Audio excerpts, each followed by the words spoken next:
আর কালকে বিয়ে তো আমি করে ফেলবো, আই এম ফাইন, আমার কোনো সমস্যা নাই, আই এম হ্যাপি মা। আর ভাইয়াকে প্লিজ বলো তো একটু কম টেনশন করতে, আর তোমাকে একটু কম টেনশন দিতে।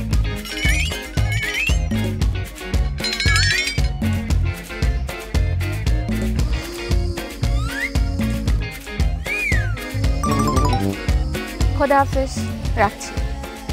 Same compartment, same compartment, unbelievable. Excuse me, আমার আপনাকে বলা উচিত। দেখি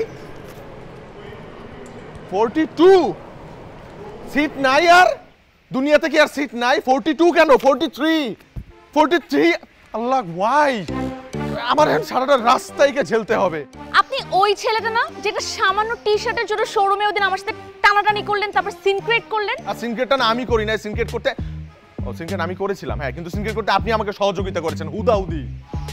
ও মাই গড, কেমনে আমি মানে এত সিট থাকতে কেন আমার পাশে বসে সাথে আমি পুরো জার্নি কিভাবে সার্ভাইভ করব? এই যে এক্সকিউজ মি, শুনুন, আমি আপনাকে টাকা দিচ্ছি, আপনি দিবেন? আপনি আমাকে টিকিটটা আমি আপনাকে করে দিচ্ছি, আর না হলে আচ্ছা দাঁড়ান, আপনি কি আমার টাকার গরম দেখাচ্ছেন আমাকে? হ্যাঁ, আপনি আমাকে চেনেন, জানেন আমার ক্ষমতা সম্পর্কে, আমার টাকা সম্পর্কে, আমি পুরো কম্পার্টমেন্টটা কিনে ফেলতে পারি। প্লিজ হেল্প করেন আমাকে, আপনি অন্য একটা কম্পার্টমেন্টের পুরো সিট কিনে আলিশান ভাবে যান, আপনি এই কম্পার্টমেন্টটা প্লিজ আমার জন্য ছেড়ে দেন। হ্যাঁ, আলিশান ভাবে আমি যাব না। কেন? কারণ আমি এখানেই থাকবো, এটা আমি আমার কষ্টের টাকা দিয়ে কিনেছি। এত আজেরা কথা শুনেন, আপনি দেখতে শুনতে মোটা মানে আছেন আর কি, বুঝছেন? আপনি মোটামুটি।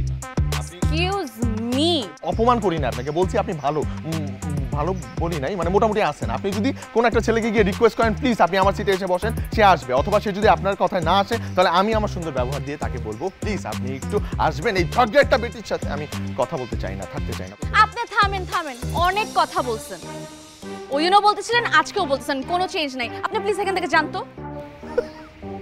কোথা থেকে যাব? এখান থেকে। এখান থেকে আমি এক পাও নড়বো না, এটা সরকারের জায়গা এবং I am a proud tax payer, so আমি এখান থেকে এক পাও নড়তেছি না। এখানে আমার 100% অধিকার আছে দাঁড়ায় থাকার। এই কথাটা তো আমিও বলতে পারি, এখানে দাঁড়িয়ে থাকার আমারও অধিকার আছে। দাঁড়ায় থাকেন না, মানা করছে কি আপু? এক্সকিউজ মি, জুতা পাড়া দিচ্ছেন কেন? ও সরি, এইটাই পাড়া দেওয়ার অধিকার আমার নাই, আই এম সরি। আপনার পাশে দাঁড়ায় থাকা সম্ভব না ভাই, আমি নিজেকে নিজেই হেল্প করতেছি, আমি চলে যাচ্ছি, আপনি আরাম আয়েসে এখানে কেন শুয়ে থাকেন।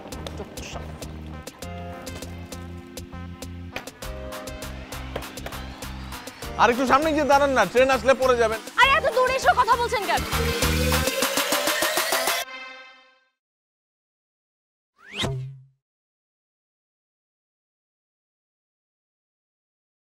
চাচা, তেলের দাম কি বাড়বে নাকি?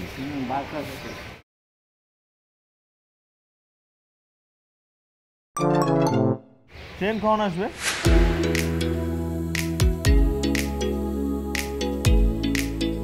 আপনি শিওর তেলের দাম বাড়বে?